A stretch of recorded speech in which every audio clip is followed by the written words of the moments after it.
When you hear the word Minecraft, what do you usually think of? A fun game, nostalgic memories, hours of strip mining? Well, personally, when I think of Minecraft, what thought immediately pops into my head is philosophy, existential dread, key concepts that humans could not survive without. I woke up about an hour ago, browsed my phone for about 30 minutes as everyone does, kicking the moss, shooting the jizz. Pretty standard stuff. And in my search, I came across a video of a man that does YouTube shorts, you know, the thing that YouTube implemented recently where it's 15-second to a minute long videos that they post in a specific category on the homepage. I found one of those channels. And what he did is he posted Minecraft parkour. And I was like, okay, you know, I'm not lucid enough to think that Minecraft parkour is stupid right now, so I'll just click on it and see what's going on here. So I clicked on it, and let's see what I saw. Scrolled far enough to get to this video, but you didn't choose to scroll to this video or scroll in the first place. Let me explain. Well, first, the video had to exist for you to scroll to it, and the video also had to be shared on TikTok for you to scroll to it. And TikTok only exists because some guys named Alex and Luyu made Musical.ly, and they were only able to make Musical.ly because of the internet, and the internet only exists because two guys had access to a computer, which was invented by another guy. The computer's made of metal, but where did metal come from? Metal is found on Earth, which exists because the universe exists, for some reason. Well, why did you choose to be on TikTok right now, as opposed to doing anything else? And why did you choose to watch this far instead of scrolling past the video? And why are you someone with access to the internet? And why do you even exist as a thing that can know what the internet is in the first place? You are free to watch this video because you want to, but you aren't free to want to watch this video. To truly claim that you chose to scroll to this video with your own free will, you would have to have chosen whether or not you were exposed to the video before even knowing it existed. But you didn't do that, and you can't do that, so free will is an illusion. Anyways, that's why... Like, what the fuck did he just say? If you're watching a Minecraft video in 2021, I'm certain that you're not trying to be deep in thought. You're not walking away from a Minecraft video wanting to feel like you just watched Interstellar or Requiem for a Dream. And this guy, he's mixing Minecraft content with philosophical, Vsauce-esque content. He's trying to make thought-provoking stuff while having Minecraft parkour in the background. And I think that's just a big contradiction, because what's the fan base you're reaching out to? What age? If this is rated E for everyone or M for mature, which one are you reaching for?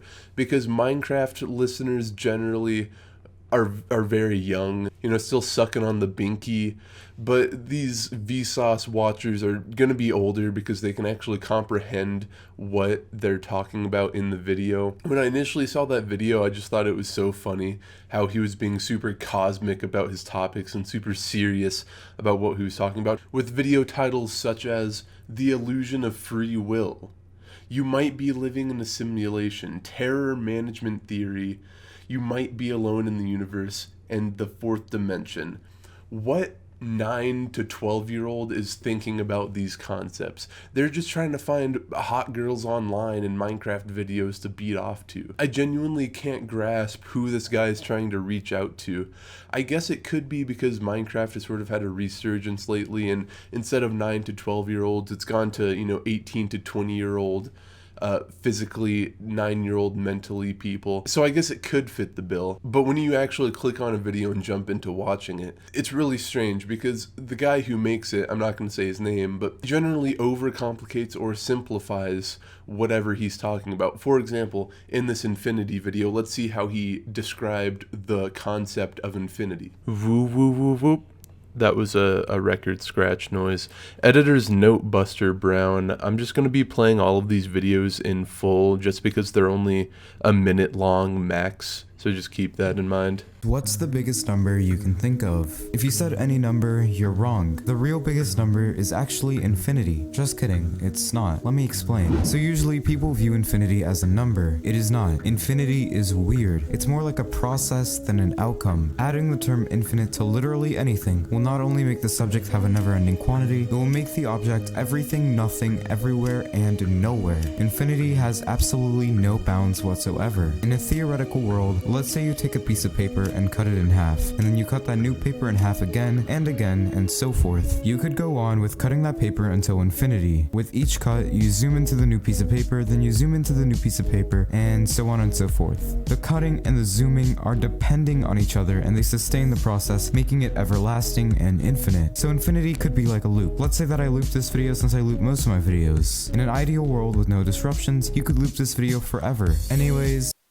now that I've watched this about 5 times, I think he's just pandering to the 9 or 10-year-olds that think they're intellectuals. It's almost like he's making a conscious effort to not make any sense and sound as confusing as possible in order to appeal to that audience. Like, a 10-year-old's not going to be able to comprehend what he just said. You know what a 10-year-old could comprehend, though, is saying that infinity is a symbol that represents endlessness. That's all you need to say. You don't need a 45-second long rant in order to make that topic clear. But I kept watching his videos, and eventually I saw one pop up in my recommended feed called School Sucks. And, you know, I'm a hip kid. I hate school as much as the next guy. I'm just going there for that piece of paper, as everybody is. So I clicked on that video and I watched, and I couldn't help but notice how similar the content was to another video I had watched recently. You've probably already realized it, but the school system is kinda trash. But how, and more importantly, why? Let me explain. Let me start by explaining what exactly is wrong. So first of all, the school system has not changed a lot since the Industrial Revolution. At school, you're rewarded for doing exactly what you're told, which was necessary in factories back then. The second problem is there is no flexibility. In the real world, you usually manage your own time, but in school, you are put on a tight schedule where everyone is subject to learning the same things, and students are held to the same standards even though they're different. Third, 98% of what you learn in school is useless, and you will never use it in the real world. Also, the way you learn is flawed too. You memorize material just to forget about it later. Even though all these flaws are apparent, no one does anything about them, and that's because the school system does what it's supposed to do. It kills creativity and forces you into thinking the only way to make a living is through a monotonous 9 to 5. If everyone were an entrepreneur, no one would be. And that's why 2 weeks ago, Zoe B, a YouTuber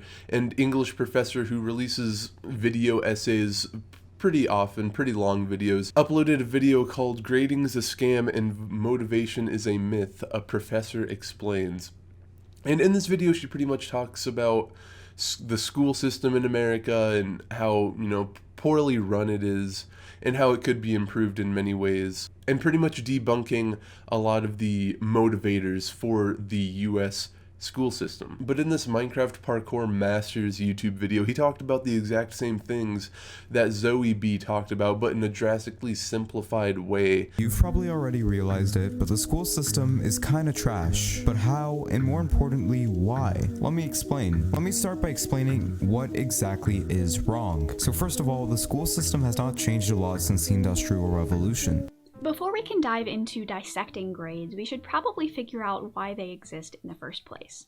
So, what's the point of grades? Well, around 100 years ago, our modern conception of grading came about because teachers wanted a uniform and consistent way of measuring student learning. At school, you're rewarded for doing exactly what you're told, which was necessary in factories back then. As we've seen, rewards don't actually produce better work.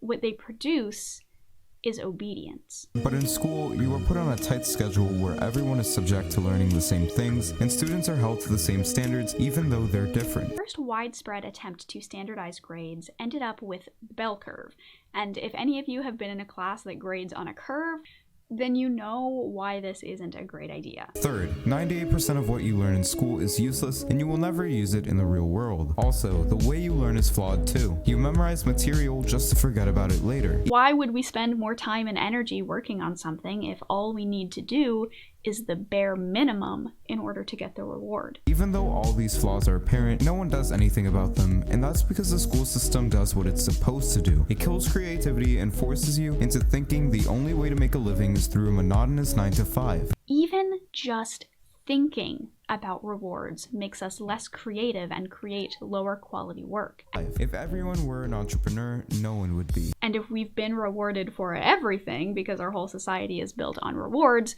then yeah, of course we're not going to be interested in doing things. Kills creativity. Less creative and create lower quality work. Kills creativity. Lower quality work. And of course, I know the whole thing, you know, everything exists on the internet. If you do one thing that you think is original, it's going to be a copy of 50 other things that you didn't know about. And that's completely fine. But I think that if you watch the two videos, you'll see some super striking similarities between the two Kills creativity. that I don't think are able to be ignored. Kills creativity. And that leads me into the next thing I was going to say. I sort of hinted at it a couple minutes ago, but this guy just, like I said, drastically oversimplifies his videos. He pretty much takes the concepts from other videos and condenses it down into 1 minute. It doesn't matter if he has to skip a bunch of significant information. It doesn't matter if he butchers the original point of the video, but he'll condense it down until it fits the 1 minute mark for his videos. And that makes the videos super predictable. Like there's this one video right here, Who Made Math? When I saw that, I didn't even have to think about what he was going to talk about. He's going to talk about, was math created or invented? The typical question that every math tutor asks their students. I clicked on the video and what do you see? He immediately says, was math created or invented? Have you ever wondered who made math? Like, how do we know it's right? And was it discovered or invented? Let me explain. And then you have a video called You Might Be Awake During Surgery, which was very similar to a Rob Dyke video made several years ago, a seriously strange video where he talks about, you know, like top 5 or top 10 cases where patients were lucid during surgeries and went down a list of that. And this video was extremely similar to that. I'm just going to read a couple more of these out. False vacuum state, chronological autocorrection, do we see the same brown? Is this video even real? The cruelty of the afterlife, Rocco's basilisk, why you're starting to get older faster. Like, what kid is watching these videos? I don't understand. Like, the videos themselves are super contradictory. The guy has some serious, you know, detective music playing, stuff that's really going to pop your mystery boner on. And then he talks about these really key concepts. But then he has Minecraft parkour in the background where he's absolutely shredding. And I'm not kidding. He is shredding through this parkour. He is better than Dream. He is popping off in these Minecraft parkour maps. He would do epic jump map in, you know, sub 5 minute speed run. I wouldn't be surprised. But do you see what I'm saying? How these videos are just super contradictory and you don't know what audience he's reaching out to? It just confuses me really bad. These videos are in the purgatory area where it doesn't fit older people, it doesn't fit younger people. It's just right in the middle, to the point where people think that they're becoming intellectuals by watching these. The 12-year-olds that think they know everything believe they're learning more because they're getting Minecraft content with paradoxical and educational and philosophical content when they're not. The videos don't really teach you anything. They're just sort of super condensed topics that, you know, are too condensed to actually cover the meat of it, the schmeat of it. These videos are just super lazy and uninspired. I say that because this guy takes the videos directly from TikTok and posts it on YouTube. You can tell because in all of his videos, he'll reference his viewers watching TikTok, but then he'll make a scribble on the screen and say, I meant to say YouTube, in all of his videos. So he's trying to cover up the fact that he's just reposting. Just scroll to it. And the video also had to be shared on TikTok.